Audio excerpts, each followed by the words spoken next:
GT Holidays, South India's #1 travel brand.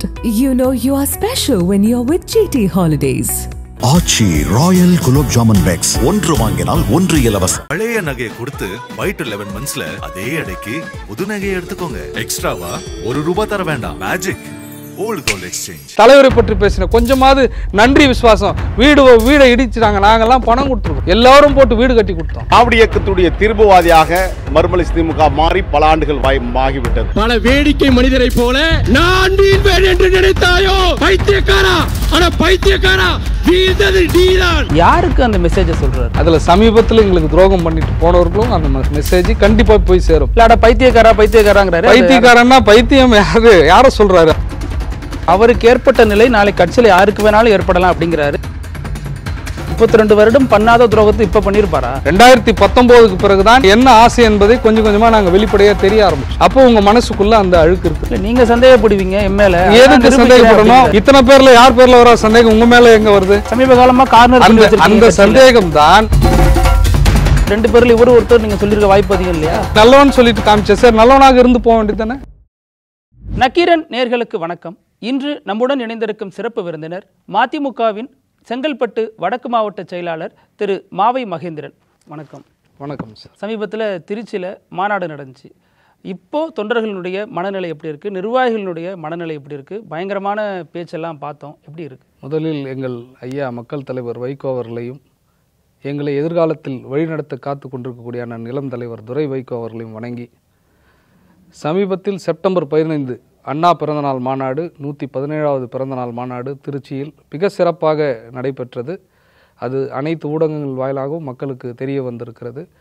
அந்த மாநாட்டிற்கு பின் மீண்டும் மறுமலர்ச்சி திமுகவின் எழுச்சி எப்படி தலைவர் 1995 அதே திருச்சியில் முதல் மாநாட்டில் மிகப்பெரிய அளவிலே எழுச்சியை கண்டோமோ அதே எழுச்சியை இப்பொழுது இளம் தலைவர் அண்ணன் துரை வைகோ அவர்களின் வரவிற்கு பின்னால், நிறைய பேர் அவரை குறை சொல்லியவர்களெல்லாம் வெளியே சென்றதற்கு பின்னால் நடக்கிற முதல் மாநாடு, அண்ணன் துரை வைகோ அவர்களின் முழு கண்காணிப்பில் நடைபெற்ற மாநாடு மிகப்பெரிய எழுச்சியை பெற்றிருக்கிறது. அதனால் நாங்கள் புத்துணர்ச்சி பெற்றிருக்கிறோம். இன்னும் அதிகமாக தூரம் நாங்கள் பயணிக்க வேண்டிய காலம் இருக்கிற நிலையில் இந்த மாநாடு எங்களுக்கு மிகப்பெரிய உத்வேகத்தை கொடுத்திருக்கிறது என்பதுதான் இந்த கூட்டத்தில் நாங்கள் உங்கள் மூலமாக தெரிவுபடுத்திக் கொள்கிறோம். அணிதிரள்வோம், ஆர்ப்பரிப்போம், அங்கீகாரம் பெறுவோம். அங்கீகாரம் பெறுவோம் டீகோட் பண்ணுங்களேன், அதுக்கு என்ன அர்த்தம் நீங்கள் சொல்கிறீங்க? அங்கீகாரம் என்பது அரசியல் என்றாலே அது தேர்தலில் வெற்றி பெற்று மக்கள் மன்றத்தில் அங்கீகாரம் பெற்று ஒரு அங்கீகரிக்கப்பட்ட கட்சியாக வளவரும் தான் அங்கீகாரம் என்ற வார்த்தை. நாங்கள் சமீப காலத்தில் அந்த அங்கீகாரத்தை இழந்திருக்கிறோம். அந்த அங்கீகாரத்தை இழந்ததற்கு பின்னால் எங்கள் அண்ணன் துரை வைகோ அவர்கள் திருச்சியில் நாடாளுமன்றத்தில் தனி சின்னத்தில் போட்டியிட்டார். அதற்கு முன்னால் இருந்தவர்களால் கூட்டணி கட்சி சின்னத்தில் போட்டியிட்டதால் அந்த வாக்குகள் எங்கள் கட்சிக்கான வாக்குகளாக தேர்தல் கமிஷனால் ஏற்றுக்கொள்ள முடியவில்லை. ஆனால் அண்ணன் துரை வைகோ அவர்கள் தைரியமாக தன்னிச்சையாக தலைவர் மிகப்பெரிய சோதனையில் இருக்கிற காலகட்டத்தில் அவருடைய அந்த முடிவு என்பது மிகப்பெரிய ஒரு முடிவு. தீப்பெட்டி சின்னத்தில் 5.5 லட்சம் வாக்குகளை பெற்றார். 3.25 லட்சம் வாக்கு வித்தியாசத்தில் வெற்றி பெற்றார். அந்த வாக்குகள் வந்த பின்னால் தான் எங்களுடைய மறுமலர்ச்சி திமுக அங்கீகாரத்திற்கான பயணம் துவங்கப்பட்டது. குறைந்தபட்சம் இப்பொழுது பதிவு செய்யப்பட்ட கட்சிகளில் எங்கள் கட்சியில் இருக்கிறது என்பது அனைவருக்கும் தெரிந்த உண்மை. எனவே அடுத்த கட்டம் அங்கீகாரம் என்பது 2026 தேர்தலில் வெற்றி பெறுகிற எண்ணிக்கை, அதில் பெறுகிற வாக்கு எங்களுக்கு அங்கீகாரத்தை கொடுக்கும். அதற்கான அடித்தளம் தான் திருச்சி மாநாடு. இல்லை, செத்தாலும் தனிச்சின்னம் தான். செத்தாலும் தனிச்சின்னன்னு சொல்லி தீப்பெட்டியில் நின்னாரு, அப்புறம் அதில் ஜெயிச்சாரு. அது திமுகவினுடைய ஆதரவும் இருந்துச்சு. இப்போ இந்த சட்டமன்ற தேர்தலையும் தனிச்சின்னம் தானா அல்லது என்ன திட்டம்? அது தலைமைதான் முடிவெடுக்கும். பெரும்பாலும் மக்கள் தொண்டர்களுடைய விருப்பம் நாங்கள் எங்கள் சின்னத்தில் நிற்பதை தான் எங்களுடைய விருப்பமாக கருதுகிறோம். காரணம், ஏற்கனவே முந்தைய கால அனுபவத்தில் திராவிட முன்னேற்ற கழக கூட்டணியில் இருக்கிற பொழுது அவர்களுடைய சின்னத்தில் நின்று எங்களுடைய சட்டமன்ற உறுப்பினர்கள் இருக்கிறார்கள். அந்த உறுப்பினர்கள் பெற்ற அடிப்படையில் அவர்கள் பெற்ற வாக்கு அனைத்துமே அந்த திமுக கட்சிக்கே சாரும். மறுமலர்ச்சி திமுக என்ற தனி அடையாளம் ஏற்கனவே துவக்கப்பட்ட காலத்திலிருந்து நாங்கள் கொடை சின்னத்தில் இருந்தோம், பிறகு பொம்பரம் சின்னத்தில் மாறினோம். சமீப காலத்தில் அந்த அடையாளம் இல்லாமல் இருப்பதற்கான காரணம் நாங்கள் தேர்தலில் பெற்ற தோல்விகள் தான். எனவே வெற்றியை நோக்கி பயணிக்கிற பொழுது எங்கள் சிறகுகளில் நாங்கள் பறக்க வேண்டும். திராவிட முன்னேற்ற கழகத்தின் துணையோடு நாங்கள் எங்கள் சின்னத்தில் நின்று வெற்றி பெற்று அங்கீகரிக்கப்பட்ட அரசியல் கட்சியாக நாங்கள் மாற வேண்டும் என்பதே ஒட்டுமொத்த தமிழகத்தில் இருக்கக்கூடிய தொண்டர்களின் விருப்பம். உங்கள் மாநாட்டு கோஷமான ஆர்ப்பரிப்போம் அணிதிரள்வோம் அங்கீகாரம் பெறுவோம்ங்கிறதுல அங்கீகாரம் பெறுவோங்கிறது திமுகவுக்கான ஒரு மறைமுக நெருக்கடி அப்படின்னு சொல்லப்படுது. ஏன்னா ஏற்கனவே அவர் வந்து அதிக தொகுதியில் நிற்போம் அப்படின்னு உங்கள் துரை வைகோ சொல்லியிருந்தார். அதன் நீட்சியாக தான் இதையும் பொருத்தி பார்க்குறாங்க. நெருக்கடி என்பது யாருக்கும் நாங்கள் கொடுக்க முடியாது. இன்னொன்று, திமுகவுக்கு நாங்கள் நெருக்கடி கொடுக்குற அளவுக்கு இன்று நாங்கள் பெரிய கட்சி அல்ல என்பது அனைவருக்கும் தெரிந்தது.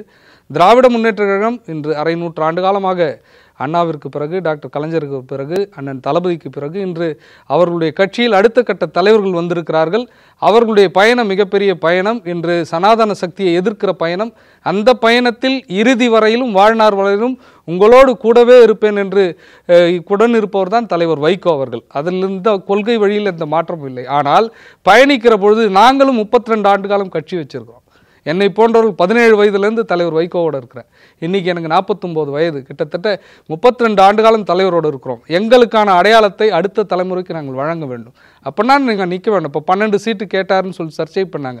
கேட்பது எங்கள் உரிமை, கொடுப்பது திமுகவினுடைய விருப்பம் அல்லது கடமை என்று கூட சொல்லலாம். திமுக என்ன கொடுக்குறாங்களோ அதில் எங்களோட சின்னத்தில் நின்று நாங்கள் ஜெயிக்கணுன்றது தான் எங்களுடைய அடிமட்ட தொண்டர்களுடைய விருப்பம். தலைமை என்ன நினைக்கிறது இல்லை, எங்களுடைய தொண்டர்களோட விருப்பம். தலைவர் ஐயா வைகோ என்ன முடிவு எடுக்கிறார்களோ அதற்கு நாங்கள் கட்டுப்பட்டு கண்டிப்பாக அந்த வெற்றிக்கு பாடுபடுவோம் என்பதுதான் இந்த 2026 சட்டமன்றத்துக்கான தேர்தலுக்கான எங்களுடைய கொள்கை, எங்களுடைய லட்சியம். நான் வீழ்வேன் என்று நினைத்தாயோ அப்படின்னு பாரதி வரிகளை கோட் பண்ணி துரை வைகோ பேசியிருந்தார். யாருக்கு அந்த மெசேஜை சொல்கிறாரு? யாரெல்லாம் எங்களை வீழ்த்த வேண்டும் என்று நினைத்தார்களோ அவர்களெல்லாம் அந்த மெசேஜ் எடுத்துக்கலாம். அதில் சமீபத்தில் எங்களுக்கு துரோகம் பண்ணிட்டு போனவர்களும் அந்த மெசேஜ் கண்டிப்பாக போய் சேரும்.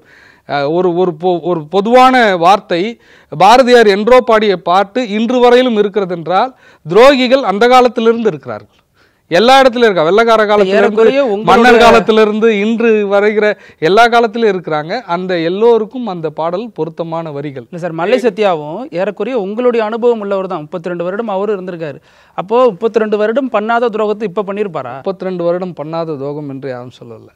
32 வருடத்தில் அவர் பயணித்தது, அவர் உழைப்புக்கு தலைவர் ஐயா வைகோ அவர்கள் அங்கீகாரம் கொடுத்திருக்கிறார். நாங்களும் அண்ணனாக அவரை தோளில் சுமந்திருக்கிறோம். அது எல்லோருக்கும் தெரியும். ஆனால் எந்த இடத்துல எங்கே இருக்கணும், யார் இருக்கணுன்றதெல்லாம் அடுத்த பட்சம். ஒரு கட்சியின் பயணத்தில் தளபதி சேனாதிபதி என்று அவரை அறிவித்து கொண்டு அவரே முன்னெடுத்து சென்ற நிறைய விஷயங்கள் இருக்குது.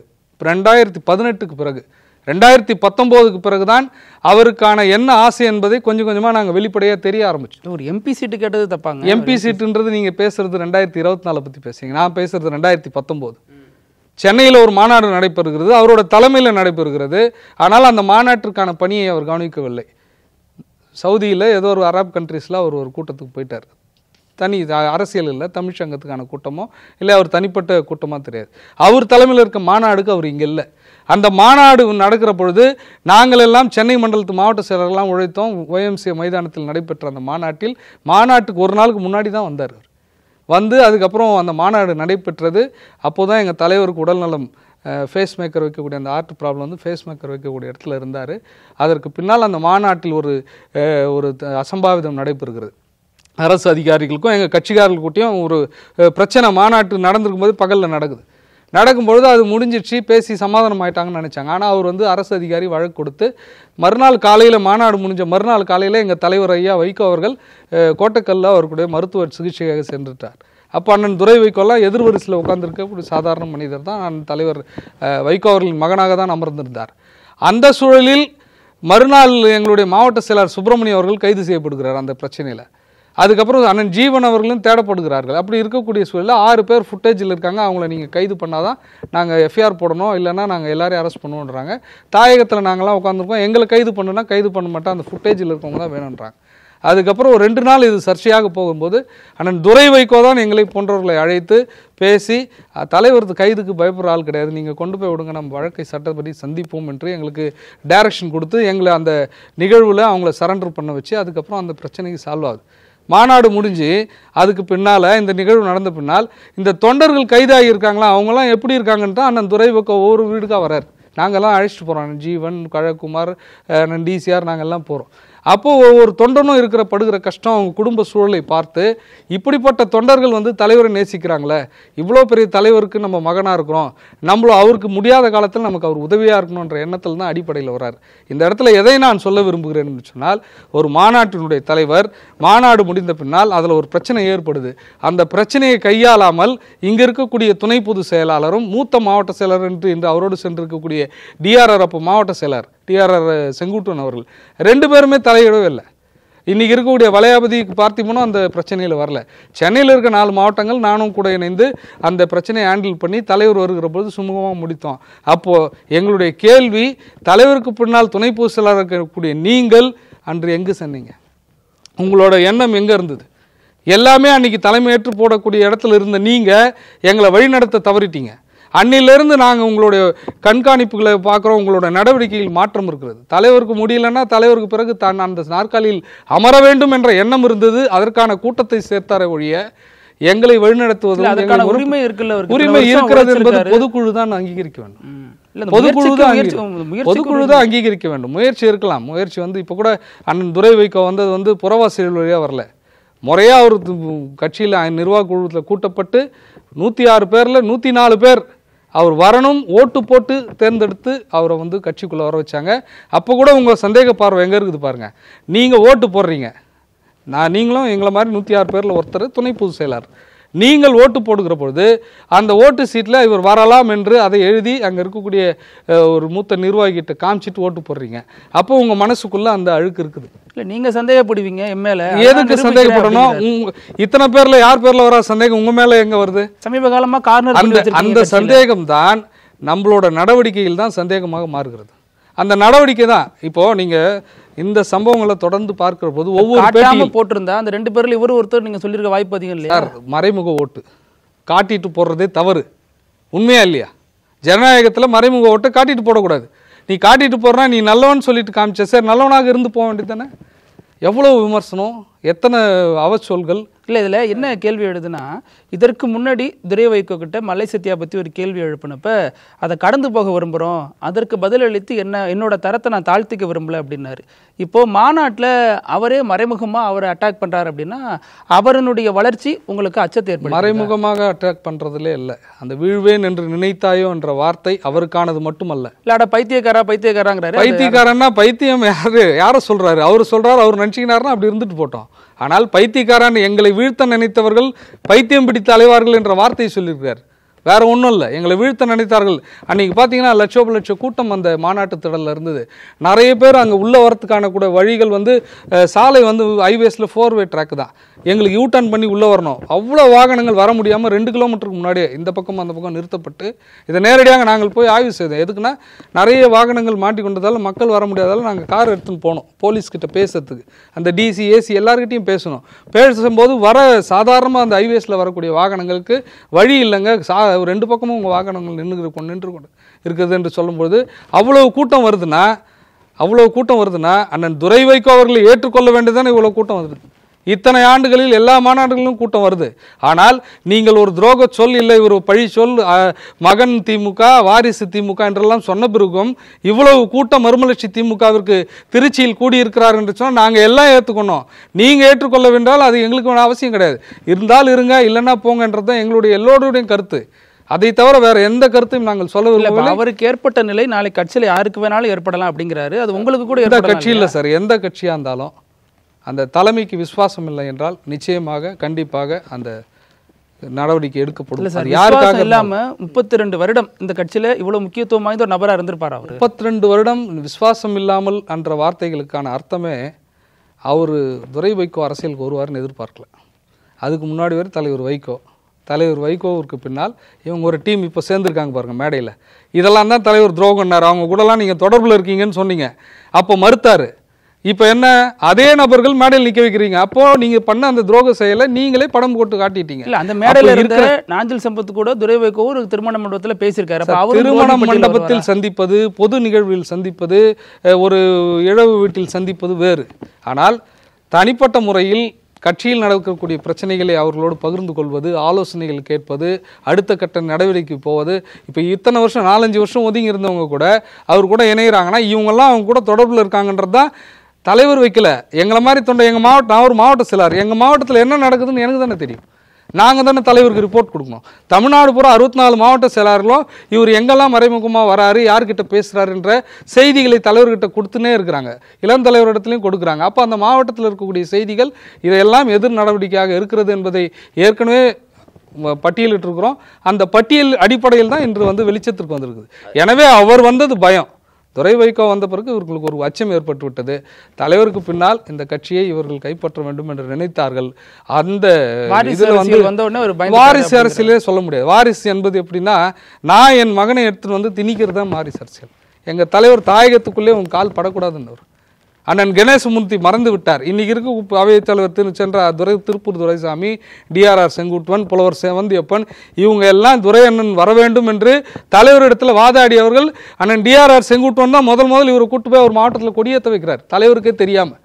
இவங்கெல்லாம் ஏற்றுக்கொண்டார்கள். ஆனால் இவருக்கு இடைஞ்சலாக இருக்கவே அவங்களெல்லாம் கொஞ்சம் கொஞ்சமாக மூளை செலவு செய்து கடைசியில் எல்லோரையும் அணைத்து விட்டு கடைசியாக இவரும் அங்கே போய் சேர்ந்துருக்கிறார். அதான் உண்மை. இப்போ கணேசமூர்த்தி சொன்னீங்க, அவரது மறைவுக்கு கூட அந்த ஒரே ஒரு சீட்டு கிடைச்சதை துரை வைகோ கொடுத்தது தான் காரணம் அப்படி இல்லை.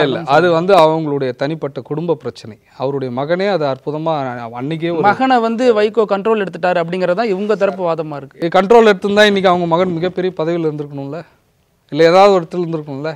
அதெல்லாம் இல்லை. கணேசமூர்த்தி அவர்கள் தலைவரோடு நீண்ட நாளைய நண்பர். அவருக்கான வாய்ப்பு நாங்கள் பலமுறை கொடுத்துருக்கோம். எம்பியாக இருக்காரு, அது எல்லோருக்கும் தெரியும். அடுத்த கட்டத்துக்கான வேலைகள் ஒரு கட்சி, அந்த கட்சியில் தந்தை எம்பி மகனும் எம்பி, அதை தாண்டி வேற யாருக்கும் அந்த பொறுப்பு? தந்தை எம்பி மகனும் எம்பி இல்லை, தந்தை ராஜ்யசபா எம்பி முடிகிற காலம்தான். அடுத்த கட்டத்திற்கு நாங்கள் ஒரு இளம் தலைவரை கொண்டு செல்ல வேண்டும். கட்சிக்கான வழிகாட்டுதல் முறைப்படி அவரோட தலைமை வந்தால் தான் அடுத்த மறுமலர்ச்சி திமுக அடுத்த பல ஆண்டுகளுக்கு பயணம் செய்யும். நீங்கள் உதாரணமாக எடுத்துங்க, எம்பியாக நிறைய பேர் இருந்திருக்காங்க, நான் யாரையும் குறை சொல்ல விரும்பல. அந்த எம்பி பணிக்கு அவங்க சென்ற இடத்துல அவங்க ஒரு நாடாளுமன்ற உறுப்பினராக செல்லுவாங்க. அந்த ஊரில் இருக்கக்கூடிய பிரச்சனைகளுக்கு இல்லை நிதி கொடுக்கறது போகிறது வரைக்கும் தான் இருப்பாங்க. ஆனால் அண்ணன் துரை வைகோ அவர்கள் தான் நாடாளுமன்றத்துக்கு சென்ற பின்னால் இன்ற அளவிலும் தமிழகத்தில் பேசப்படுகிற மிக முக்கிய எம்பியாக மாறியிருக்கிறார். உதாரணத்துக்கு இந்த ரஷ்யா ஒரு மாணவர்கள் போயிட்டாங்க போனோம், அந்த அதுக்கான விஷயங்களை கூட போராடி கொண்டிருக்கிறார், அந்த பையனை மீட்டு வரணும்னு. இது மட்டும் இல்லை, அங்கே இருக்கக்கூடிய திருச்சியே ஒரு ஹைடெக் சிட்டியாக மாற்ற வேண்டும். இன்றைக்கி சென்னை எப்படி இருக்குதோ அது மாதிரி விமான போக்குவரத்து பல ஊர்களுக்கு அந்த விமானம் சென்றால் வர்த்தகம் கொழி துவங்கும். அந்த இடம் திருச்சி டெவலப் ஆகும். நிறைய திட்டங்களை கொண்டு வந்திருக்கிறார். அப்போ அவருடைய போராட்டம் தொலைநோக்கு போராட்டம். அது மட்டும் அல்லாமல் தலைவருடைய மகன் என்பதால் அவருக்கு டெல்லியில் அவருக்கு பேசுவதற்கான நிறைய வாய்ப்புகள் இருக்கிறது. அங்கதான் சார் சந்தேகமே வைக்கிறாங்க. என்னன்னா இப்போ திமுக அதிமுகவில் இருக்கவங்க கூட வந்து டெல்லியில் இருக்கக்கூடிய பாஜக தலைவர்களை சந்திக்க முடியல. ஆனால் துரை வைகோ நினைச்சாருன்னா பிரதமர் வரைக்கும் சந்திக்கிறாரு, நிர்மலா சீதாராமன் சந்திக்கிறாரு. இது எப்படி சாத்தியம் அப்படின்னு அதிமுக சந்திப்பு எல்லாம் அவர் கட்சியை காப்பாற்றுவதற்கான சந்திப்பு. அண்ணன் துரை வைகோ அவர்களின் சந்திப்பு எல்லாம் தமிழகத்தின் வாழ்வாதாரத்துக்கான சந்திப்பு. இதுல எந்த மறைமுக பொருளும் நம்ம கொள்ளக்கூடாது. நேரடியாக பார்த்தீங்கன்னா வலதுசாரி மைண்ட் செட்டில் இருக்காரு, ஒரு தீவிர ஒரு கார்பரேட் முதலாளி எப்படி செயல்படுவாரோ அந்த மாதிரி கட்சியை நடத்துறாரு அப்படின்லாம் விமர்சனம் வைக்கிறாங்க. கார்பரேட் சொல்லி கொச்சைப்படுத்தக்கூடாது. கார்பரேட் தான் இன்னைக்கு வளர்ந்துருக்குது. இன்னைக்கு நக்கீரன் முதல்ல எப்படி இருந்தோம்? செய்தித்தாளில் இருந்தோம். இன்னைக்கு யூடியூப் சேனல் வந்திருக்கும், தொலைக்காட்சி. இது கார்பரேட் சார், கட்சி கார்பரேட்டா கட்சி கார்பரேட். நேற்றைய தினம் திராவிட முன்னேற்றத்துக்கு எதிராக விஜய் ஒரு வீடியோ போட்டிருக்கிறாரு, அண்ணா அவர்களை அரியணையில் அமர வைக்கிற மாதிரி ஏஐயில். அது என்ன கார்பரேட் இல்லையா? நான் கேட்கிறேன், 2019க்கு பின்னால் 2021 சட்டமன்ற தேர்தல் நடக்குது. மதுராந்தகத்தில் மல்லை சத்யா அவர்கள் நிற்கிறார்கள். மதுராந்தகத்தில் நாங்கள் எல்லாமும் வேலை பார்க்குறோம். அங்கே ஐபேக்னு ஒரு டீம் வந்து திமுகவுக்கு பின்புலமாக அரசியல் அவங்க நிபுணர்கள் பணியாற்றுறாங்க. அந்த தொகுதிக்கும் அவங்க ஆள் போட்டிருந்தாங்க. அவரோடு இருக்கிற ஒரு நண்பர் தான் அந்த வார் ரூம்ன்ற இதில் உட்காந்து வேலை பார்த்தார். இன்றைக்கி எங்களை கார்பரேட்னு குற்றம் சாட்டுறாருல அண்ணன் சத்யா அவர்கள். அன்றைக்கே அந்த ஐபேக் அனுமதிச்சிங்க. கிராமம் தானே, நீங்கள் பிறந்து வளர்ந்த ஊர் தானே, எல்லாரும் தெரிஞ்சவங்க தானே, இறங்கி போய் வேலை பார்க்க வேண்டியது தானே. அப்போ அந்த கார்பரேட் சிந்தனை உங்களுக்கு வந்து தேவைப்பட்டதில்லை. உங்களுக்குனா ஒரு நியாயம், அண்ணன் துரை வைகோக்குனா ஒரு நியாயமா? கார்பரேட் என்பது இன்று நேற்றதில்லை சார், அது உருவான காலத்திலிருந்து எல்லா இடத்துலையும் இருக்குது. இன்றைக்கி அது வளர்ச்சி, விஞ்ஞானத்தினுடைய வளர்ச்சி. அன்னைக்கு புறால தூது விட்டான், அப்புறம் டெலிஃபோன் வந்தது, இப்போ கையில் செல்ஃபோன் வந்து இல்லையா? அந்த மாதிரி மாற்றங்கள் வரும்போது மாற்றங்களை ஏற்றுக்கொள்ள வேண்டும். இன்று ஓடுகிற ஓட்டத்திற்கு கார்பரேட்டரோட துணை தேவைன்னா எடுத்துக்கொள்ள வேண்டியது தான் கடமை. அதை விட்டு விட்டு போனோம்னா இன்னும் வேகம் குறைஞ்சி போயிடும். இதையெல்லாம் துரை வைகோ எடுக்கிறார், வேகமாக கட்சி நடத்துகிறார் என்ற ஒரு பொறாமை உணர்ச்சி தான், ஒரு பயம்தான் இவர்களை எல்லாம் இப்படி பேச வைத்திருக்கிறது. மாறாக மறுமலர்ச்சி திமுகவின் எதிர்காலம் எங்களை போன்ற இளைஞர்கள் எத்தனையோ பேருக்கு அண்ணன் துரை வைகோ அவர்கள் நம்பிக்கை நட்சத்திரமாக இருக்கிறார். எங்களுக்கு அது மிகப்பெரிய மகிழ்ச்சி. மாநாட்டில் பேசுகிறப்ப 32 ஆண்டு காலமாக கட்சி அழிக்க சிலர் வேலை பார்க்குறாங்க அப்படிங்கிறாரு. நமக்கு தெரிஞ்சு மல்லை சத்யா இப்போதான் பிரச்சனையானார். 32 ஆண்டு காலம்னா அப்போ திமுக மறைமுகமாக சொல்கிறாரோ? 32 ஆண்டு காலமாக எங்கள் கட்சியிலேருந்து நிறைய லீடர்ஸ் வெளில போயிருக்காங்க. இப்போது போட்டின்ற போது கிட்டத்தட்ட 2001 வரைக்கும் மதிமுக வந்து நெருக்கடிகள் நிறைய கொடுத்தது. இன்றைக்கி நிறைய கட்சிகள் வந்திருக்கலாம். ஆளுங்கட்சிக்கும் ஆண்டு கட்சிக்கும் நெருக்கடி கொடுத்தது. அதுக்கப்புறம் தான் கூட்டணிகள் கொஞ்சம் மாறும்பொழுது எங்களுக்கான சதவீதம் கொஞ்சம் தலைவர் பொடாலேருந்து வந்த பிறகுலாம் 4 நாடாளுமன்ற உறுப்பினர் அன்று பார்த்தீங்கன்னா பிஜேபியில் இவருக்கு மிகப்பெரிய அமைச்சரவை பொறுப்பே கொடுக்க தந்தாங்க. அதெல்லாம் கூட வேணான்ட்டார். அப்போ எங்களோட கட்சியோட நிலைப்பாடு அப்படி இருந்தது. அது குறைவதற்கான காரணம் இங்கே இருக்கக்கூடிய துரோகிகள் படிப்படியாக ஒன்று இவங்களுக்கு வாய்ப்பு கிடைக்கல. எம்எல்ஏ சீட்டு 5 கிடைச்சா தமிழ்நாடு பூரா கொடுக்கணும். அப்போ முக்கியமாக யார் பணியாற்றுறாங்களோ அவங்களுக்கான சீட்டை தேர்வு பண்ணுறாங்க. அதில் ஒருத்தர் கிடைக்கலனா கூட அவர் விரக்தியில் கட்சி விட்டு வெளில போகிறது. தலைவர் வைகோ அவங்களுக்கு துரோகம் செய்யலை, அவங்களோட சுயலாபத்திற்கு அவங்க கிடைக்கலன்றதால வெளில போகிறாங்க. அது அந்த மாதிரி செயல் தான் 32 வருஷமாக நடந்தது. இப்போ அப்படி போயும் நீங்கள் நல்லா யோசிச்சு பாருங்கள், அப்படி போயும் இந்த 32 ஆண்டுகளில் இந்த மாநாட்டில் அவ்வளோ பெரிய கூட்டம். இங்கே மட்டும் இல்லை, கடந்த ஆண்டுக்கு முன்னோட மதுரையில் நடத்தினோம், அதுலேயும் மிகப்பெரிய கூட்டம். அதுவும் இந்த திறந்தவெளி மாநாடு தான். 3 மணிக்கு ஆரம்பித்து இரவு 8 மணிக்கு முடித்தாங்க. தமிழ்நாடு பூரா தோழர்கள் வந்தார். அதே மாதிரி திருச்சியிலையும் வந்திருக்கிறாங்க. இனி வரும் காலங்களில் வருவார்கள். உண்மையை நாங்கள் சொல்ல வேண்டியதில்லை. இங்கேருந்து போனவங்களே ஒவ்வொரு பேட்டி மூலமாக சொல்லி எல்லாத்தையுமே அவங்களே யாருன்றது காமித்து கொண்டிருக்காங்க. இனிமேல் மதிமுகவுக்கு நல்ல காலம் இருக்குது. எல்லா கழிவுகளும் களையப்பட்டது. எல்லா எப்படி சொல்லுவாங்க, துரோகிகளும் வெளியே சென்று விட்டார்கள். இனி மறுமலர்ச்சி திமுகவில் இருப்பவர்கள்லாம் தலைவர் வைகோவாக இருக்கிறார்கள். வந்திருக்கக்கூடிய புதிய இளைஞர்கள் அண்ணன் துரை வைகோவாக வந்திருக்கிறார்கள். இந்த கட்டமைப்பு நிச்சயமாக எதிர்காலத்தில் திராவிட முன்னேற்ற கழகத்திற்கும் தமிழகத்திற்கும் வலு சேர்க்கிற விதத்தில் கண்டிப்பாக இருக்கும். இதில் என்ன சொல்லப்படுதுன்னா சார், திமுக கூட இருந்தே கட்சியை உடைக்குது. பல்லடத்துல இருந்து ஒரு 3 பேரை தூக்குனாங்க. அப்புறம் வைகோவுக்கான எம்பி சீட்டு இந்த முறை தரலை. இப்படி நம்ம ஏன் வந்து கூட்டணி போடணும்? இந்த மாநாட்டில் கூட வைகோ என்ன சொன்னார்னா 2026 தேர்தலில் திமுகவுக்கு தான் நாங்கள் உழைப்போம் அப்படின்லாம் சொல்லியிருக்காரு. இது மதிமுக தொண்டர்கள் மத்தியில் ஒரு சின்ன அதிருப்தி ஏற்படுத்தியிருக்கிறது. அதிருப்தி என்பது பத்திரிகை செய்தி வந்து ஒரு கிராமத்துக்கு போனீங்கன்னா அந்த ஊரில் பல நாளுக்கு முன்னாடி செய்தியை தான் 4-5 நாளுக்கு முன்னாடி நடந்த மாதிரி பேசுவாங்க. கம்யூனிகேஷன் தொலைத்தொடர்பு இன்றைக்கி நெட்டு எல்லாம் வந்துச்சுனாலும் பரவுது. மறுமலர்ச்சி திமுகவை பொறுத்த வரைக்கும் திராவிட முன்னேற்ற கழகத்தோடு ஏன் இருக்கிறோம் என்பதை தலைவர் தெளிவாக சொல்லிவிட்டார். இன்றைக்கி இந்தியாவுக்கே வழிகாட்டுகிற ரோல் மாடலாக அண்ணன் தளபதி அவர்களுடைய ஆட்சி நடைபெறுகிறது. அது மட்டும் இல்லாமல் இவ்வளோ அரை நூற்றாண்டுக்காக நம்ம எந்த கொள்கைகளை பின்பற்றினோமோ இந்த சமதர்ம கொள்கைகளை பிளவுபடுத்துகிற ஜாதிய ரீதியாக மத ரீதியாக பிளவு சக்திகள் வந்துட்டாங்க. இவங்க வேறு ஒன்றதுக்கு அதிகமான வாய்ப்புகளை நம்மளோட திராவிட கட்சியிலே ஒரு அங்கமாக இருக்கும் அதிமுக கொடுக்குது, மற்ற கட்சிகள் கொடுக்குது, பிஜேபிக்கு மறைமுகமாக அவங்க கொண்டு வராங்க. இவர்கள் வந்து விட்டால் பல மாநிலங்களில் 5-10 எம்எல்ஏ ஜெயிப்பான், 60 பேர் ஜெயிச்சவனை வீழ்த்திட்டு இவன் முதலமைச்சராக உட்காருவான். இந்த நிலைமை தமிழ்நாடுக்கு வந்ததுன்னா பெரியாரும் அண்ணாவும் பிறந்த இந்த மண்ணில், கலைஞர் அவர்களும் வாழ்ந்த இந்த மண்ணில் அந்த சக்தி வரக்கூடாதுன்றதெல்லாம் உறுதியாக இருக்காங்க. அதில் தான் தெளிவாக இருக்கார் தலைவர். அப்படி இருக்கக்கூடிய தலைவரை பிளவுபடுத்த வேண்டும். அண்ணன் திருமாவளவனுக்கு கொடுக்காத நெருக்கடி அவரை வெளில அனுப்பணும்னு பார்க்குறாங்க. அண்ணன் தலைவர் வைகோவுக்கு கொடுக்காத நெருக்கடியா இவர்களுடைய செய்தி எப்படியாவது அந்த கூட்டணியை உடைக்க வேண்டும், அதன் மூலமாக இவர்கள் வலுப்பெற வேண்டும் என்பது தான் நோக்கம். ஆனால் சார், எந்த கட்சியிலிருந்துமே திமுகவுக்கு ஆள் வரல. இதில் முதல்வர் முன்னிலையிலேயே அந்த முத்துரத்தினம் மற்றும் 2 பேரை வந்து இணைச்சுக்கிறாங்க. அப்படின்னா முத்துரத்தினம் வந்து பல்லடம் தொகுதி எம்எல்ஏ கேண்டிடேட் 2021 6 சட்டமன்றத்தில் அண்ணன் சதன் திருமலைக்குமாரும் அண்ணன் மல்லை சத்யாவுக்கும் தலித் இயக்கத்தை சார்ந்த சமூகத்துக்கான சட்டமன்ற உறுப்பினர் வாய்ப்பு கொடுத்தாங்க. இது எத்தனை சதவீதம் நீங்களே போட்டுங்க. 6 சீட்டில் 2 தலித் பட்டியலுக்கு தான் கொடுத்துட்டாங்க. மீதி 4 பேரில் அண்ணன் ஈஸ்வரன், கோவை ஈஸ்வரன் தான் சட்டமன்ற உறுப்பினராக வருவதற்கான வாய்ப்பு இருந்தது. தலைவரும் ஃபோன் பண்ணி அவர் வர வச்சுட்டாங்க. விமானம் பிடித்து அவர் இங்கே சென்னைக்கு வருவதுக்குள்ள பகல் நேரத்தில் பேச்சுவார்த்தை காலையிலேருந்து நடைபெறுகிறது. பகல் நேரத்தில் அண்ணன் சத்யா அவர்களும் அவரோடு இருந்த முராத் புகாரி அவர்களும் இவங்களோட நண்பர்கள் முத்துரத்னம் இன்னும் 5-6 பேர் இருக்காங்க தமிழ்நாடு பூரா. இவங்க கொஞ்சம் செல்வந்தர்கள், இவங்கெல்லாம் அவருக்கு சப்போர்ட்டாக இருந்தவங்க. இவருக்கு சீட்டு வாங்கி கொடுக்கணும்னு சொல்லிட்டு அண்ணன் சத்யா அவர்கள் தான் தலைவரிடத்தில் சொல்லி அந்த சீட்டை அவருக்கான மாற்றி கொடுத்தார். அவருடைய நேரம் அங்கே அவர் வெற்றி பெறவில்லை. வெற்றி பெறாமல் போனது பின்னால் சூரியன் சின்னத்தில் நின்ன காலத்திலேருந்து அவர் அதோட மதிமுக கூட்டத்துக்கே வரதில்லை, ஒதுங்கிட்டார். அவர் மறைமுகமாக திமுக கூடியே காரில் போட்டு போயிட்டு இருக்கார். வேட்டி கட்டலை, அவ்வளோதான். கட்சி உறுப்பினர் ஆகலை. நீண்ட நாளாக அந்த பயணம் இருந்தது. இந்த நேரத்தில் எனக்கு அந்த வாய்ப்பை கொடுங்கன்னு சொல்லி அவங்க மூலிமா கேட்கும்போது அது ஒரு மாவட்ட அரசியல். அந்த மாவட்ட அரசியலில் செந்தில் பாலாஜி அவர் அமைச்சர் அவர்கள் மிகப்பெரிய பொறுப்பில் இருக்கார். அவர் தமிழ்நாடு புறாக அவருடைய கட்டமைப்பு எல்லாத்தையும் அங்கே வலுப்படுத்த வேண்டும். ஏன்னா கொங்கு பெல்ட்டில் எடப்பாடி அவர்களுடைய அந்த பெல்ட்டுன்ற மாதிரி ஆயிடுச்சு. அதை உடச்சி நம்ம திமுக கொண்டு வரணுன்றது அவர் பெரும்பாடு படுறாரு. நேற்று கூட மிகப்பெரிய அளவில் மாநாடு நடத்திருக்கிறார்.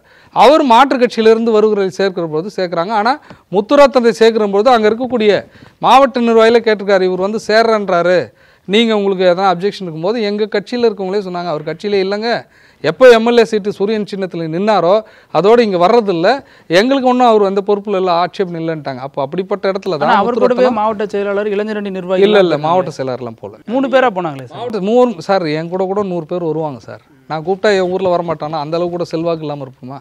அதனால் அவங்கெல்லாம் கணக்கில் வைக்க முடியுமா? அதை ஒரு பேசும் பொருளாக எடுத்துக்கொண்டு பாருங்கள், திமுக வந்து மதிமுக உடைக்க நினைக்குதுன்னு எத்தனை சித்து விளையாட்டு விளையாட முடியுமோ எல்லாம் விளையாடினாங்க. ஆனால் தலைவர் வைகோ அவர்கள் நிதானமாக அமைதியாக இந்த பிரச்சனைகளை கையாண்டு அதிலிருந்து வெளில வந்திருக்கிறாரு. திராவிட முன்னேற்ற கழகத்தோடு எங்களுடைய கூட்டணி தொடரும் என்பதை மாநாட்டில் பிரகடனமாக அறிவித்து. இதில் இன்னொரு விஷயம் சோசியல் மீடியாவில் பேசப்படுது, நீங்கள் பார்த்தீங்களான்னு தெரியல.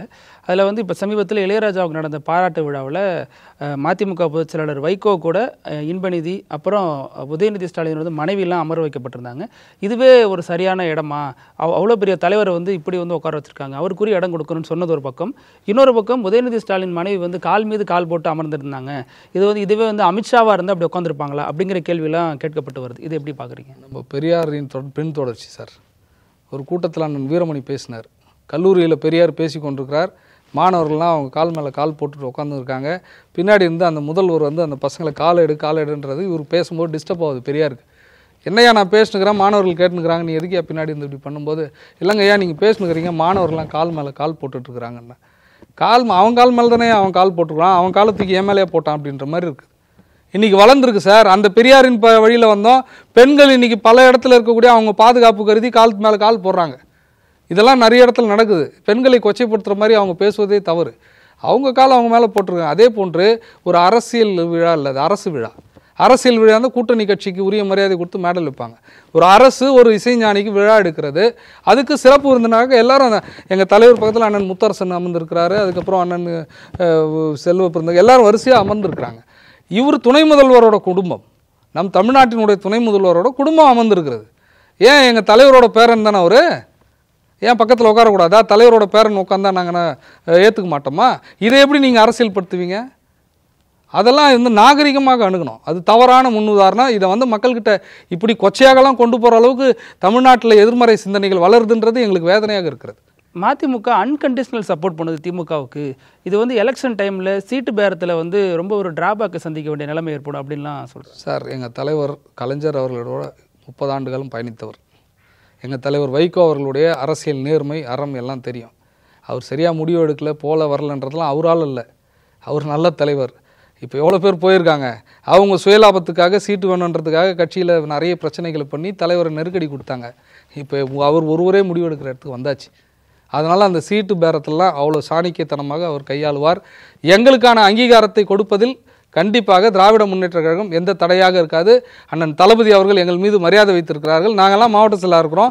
எங்கள் ஊரில் இருக்கக்கூடிய மாவட்ட செயலாளர்கள்லாம் எங்களோட நெருக்கமாக இருக்காங்க. திமுக இன்று வரையிலும் எங்களை நல்லா வச்சிருக்குது. நாங்களும் அவருக்கான எல்லா பணிகளையும் செய்கிறோம். எல்லா போராட்ட ஆர்ப்பாட்டம் அவர்கள் அறிவிப்பதற்கு நாங்கள் அனைவரும் உறுதுணையாக இருக்கிறோம். எங்களுடைய பயணம் தெளிவாக இருக்கிறது. இதில் யார் என்ன குழப்பினாலும் அண்ணன் சொன்னது தான், பைத்தியக்காரா வீழ்வேன் என்று நினைத்தாவோ நீ பைத்தியமாகவே இரு, நாங்கள் விழமாட்டோம் ஜெயிப்போன்றதுக்கான அடித்தளத்தை திருச்சியில் சொல்லியிருக்கிறார். இதில் இப்போ துரை வைகோ மீதான விமர்சனம் இதுக்கு முன்னாடி வச்சேன், இந்த கேள்வியை கடந்துட்டீங்க. இவர் வந்து ஒரு தீவிர வலதுசாரியாக தோன்றாரு அப்படிங்கிற மாதிரி மல்லை சத்யாவே சொல்லியிருக்காரு. ஏன்னா இவர் பாஜகவோட பி டீம்லாம் கிடையாது, மதிமுகவே பாஜக தான் அப்படிங்கிற மாதிரி சொல்கிறாரு. இதான் சார் சொல்லுவாங்க, என்ன பிடிக்கல, என்னை அட்டாக் பண்ணணும், அப்போ என்ன நினைப்பாங்க, என்ன இருக்குதோ எல்லா ஆயுதத்தையும் பயன்படுத்துவாங்க. அதுக்கு அவர் வலதுசாரி சிந்தனைன்றீங்க, என்ன வலதுசாரி சிந்தனை? அது ஒரு உதாரணம் சொல்றாங்க. பெரியாரும் ஒண்ணு பெருமாளும் ஒண்ணுன்னாரு. அவர் சொன்னாரு ஒன்றே குலம் ஒருவனே தேவன் அண்ணா சொல்லியா? இல்ல அது வேற. இதுல பெருமாளுங்கிற பெருமாளும் ஏன் வேண்டும் சொன்னாங்கன்னா பின்புலம் இருக்கு, சமூக பின்புலம் இல்ல, ஏதோ ஒரு சாமி. பெரியாரும் வேண்டும், பெரியார் கொள்கைகள் நமக்கு வேண்டும். ஆனால் இந்த மண்ணில் வந்து இன்னைக்கு பார்த்தீங்கன்னா மறைமுகமாக ஆன்மீகத்தின் மூலமாக அரசியல் செய்கிறாங்க. கோவிலில் பண்ணுறான், பஜனை கோஷ்டி பண்ணுறான், அவன் பண்ணக்கூடிய எல்லா ஆர்எஸ்எஸும் கோவில்கள் மூலிமா மக்களை சென்றடைகிறான். அதன் மூலமாக மக்கள் வந்து மடைமாற்றம் செய்யக்கூடிய கூடாது, திராவிட இயக்க சித்தாந்தங்கள் அப்படியே இருக்கட்டும், தற்பார்த்து கொள்ள வேண்டிய இடத்தில் நம்ம இந்த கோவிலில் மற்ற இடத்துல இருக்கக்கூடிய இடத்துலலாம் நம்ம ஆன்மீக மூலமாக இருக்கிறவர்களை கூட நம் திராவிட சிந்தனையில் கொண்டு வர வேண்டும் என்ற உயரிய நோக்கத்தோடு தான் அண்ணன் சொன்னார், பெரியாரும் வேண்டும் பெரும்பாலும் வேண்டும் என்று சொன்னார். இன்று பெரியார் கொள்கையில் ஆட்சியை நடத்துகிறார். அது மாதிரி ஆன்மீகத்தில் இருக்கக்கூடியவர்களையும் புறக்கணிக்காதீர்கள், அவர்களையும் அரவணைத்து கொண்டு வாருங்கள் என்ற ஒரு செயல் திட்டம் தான் அந்த வார்த்தை. இதில் பாஜக அமைச்சர், மத்திய இணையமைச்சராக இருக்கக்கூடிய எல்முருகன் கொஞ்ச நாளுக்கு முன்னாடி ஸ்டேட்மெண்ட் சொல்லியிருந்தாரு, பாஜகவில் இருந்த முக்கியமான கூட்டணி கட்சி இப்போ திமுகவோட இருக்குது, அது மீண்டும் பாஜக கூட்டணிக்கு வரப்போகுது அப்படின்னு சொல்லியிருந்தாரு. அந்த காலகட்டத்தில் மதிமுக தான் இருந்துச்சுன்னு ஒரு பேச்செல்லாம் ஓடிட்டு இருந்துச்சு. இப்போ என்ன சொல்கிறாங்கன்னா பாஜகவோட நெருக்கமாக இருக்கிறார் துரை வைகோ அப்படின்னு இந்த டாக் ரொம்ப நாளாக போயிட்டு இருக்கு. இதை பற்றி என்ன சொல்ல விரும்புறீங்க? பாரதிய ஜனதாவோட நெருக்கமாக இருக்கிறாருன்னு சொல்கிற வார்த்தை என்பது, இன்று நாடாளுமன்ற உறுப்பினர், மத்தியில் ஆளுகிறது வந்து பாரதிய ஜனதா கட்சி. அவர் மட்டும் இல்லை, அண்ணன் டிஆர் பாலாக இருக்கட்டும், அண்ணன் ராசாவாக இருக்கட்டும், அக்கா கனிமொழியாக இருக்கட்டும், இங்கே இருக்கக்கூடிய காங்கிரஸ் எம்பிகளாக இருக்கட்டும், யாராக இருந்தாலுமே அவங்க தொகுதிக்கான நலத்திட்டங்கள், செயல் திட்டங்களை, நிதிகளை பெறுவதற்கு அவங்க தேவைகளுக்கு மத்தியில் ஆண்டு கொண்டு இருக்கக்கூடிய ஒன்றிய அரசுக்கு பாரதிய ஜனதாவில் இருக்கக்கூடிய அமைச்சர்களை சந்திப்பது, அதிகாரிகளை சந்திப்பது, இது வந்து மரபு. இந்த மரபில் வந்து இந்த மரபை பார்த்துட்டு இவர் அங்கே போய் பேசினதால மறைமுக கூட்டணி, அடுத்து கூட்டணி பேசுகிற இடத்துல துரை அண்ணன் போய் அங்கே உட்காரல.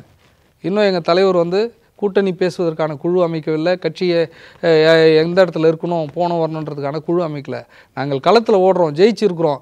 இன்றைக்கி இவ்வளோ வாக்குகள் எங்களுக்கு அந்த மக்கள் அளித்திருக்கிறார்கள். திமுக கூட்டணியில் திமுகவின் துணையோடு இந்த மக்கள் அளித்திருக்கிற வாக்குக்கு விசுவாசமாக நன்றியோடு இருக்க வேண்டுமென்றால் அந்த தொகுதியில் நாங்கள் நிறைய செய்யணும்.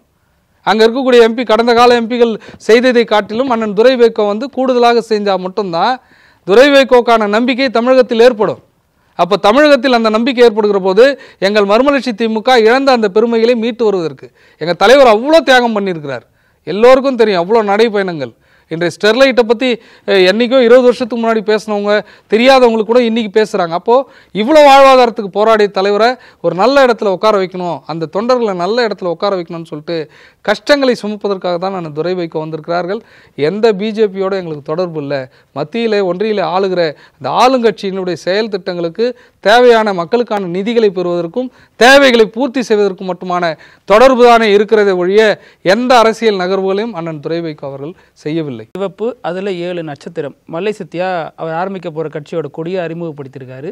இதை மதிமுக எப்படி பார்க்குது சார்? எங்களுக்கு அது நேரமும் இல்லை, வேலையும் இல்லை. இல்லை வாழ்க வளர்க அப்படின்னு அவர் வந்து இல்லை, கட்சியில் இல்லைன்னு முடிவாயிட்ட பிறகு எடுத்த பிறகு அண்ணன் அவர்கள் கட்சி ஆரம்பித்தால்னா, எந்த கட்சியில் சேர்ந்தான்னா, இல்லை எதுவுமே இல்லாமல் ஒதுங்கி இருந்தாலும் எங்களுக்கு அதுக்கான பதில் சொல்றதுக்கான அவசியமே இல்லை. ஏன்னா அது அவரோட கொள்கை தனியாக உருவாக்கி திமுக இருக்கு அப்படிங்கிற விமர்சனமும் சொல்லப்படுது. சரி, இப்போ நீங்க கொஞ்ச நேரத்துக்கு முன்னாடி பிஜேபி கூட நீங்க இருக்கீங்களா கேட்டீங்க, அவர் சொன்னா இல்லைன்னு சொல்றேன். அவர் சொல்லுவாரு, அதான் சார் வெளியில போன பிறகு யார் வேணா என்ன சொல்லுவாங்க சார், நம்ம தான் நம்ம பார்த்து நடந்துக்கணும். விமர்சனங்கள் வரதான் செய்யும், விமர்சனங்கள் இல்லாத வாழ்க்கையே கிடையாது.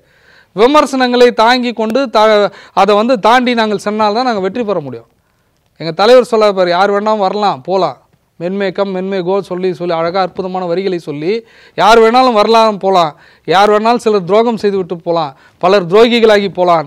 ஆனால் என்னுடைய இலக்கு, என்னுடைய பயணத்தை தடை போடுவதற்கு யாராலும் முடியாது, என்னுடைய பயணம் தொடர்ந்து கொண்டே இருக்கும், இந்த திராவிட கொள்கையை சுமந்து செல்லும் என்று சொன்னார் பார்த்தீங்களா. அந்த மாதிரி நாங்கள் அந்த பாதையில் போகிறோம். அவர் வந்து அதில் வெளியே போயிட்டு என்ன கொள்கை வைத்தாலும் பரவாயில்ல, என்ன கொடி இருந்தாலும் பரவாயில்ல, என்ன கட்சி ஆரம்பித்தாலும் பரவாயில்ல, எங்களுக்கு அது அவசியமற்றது.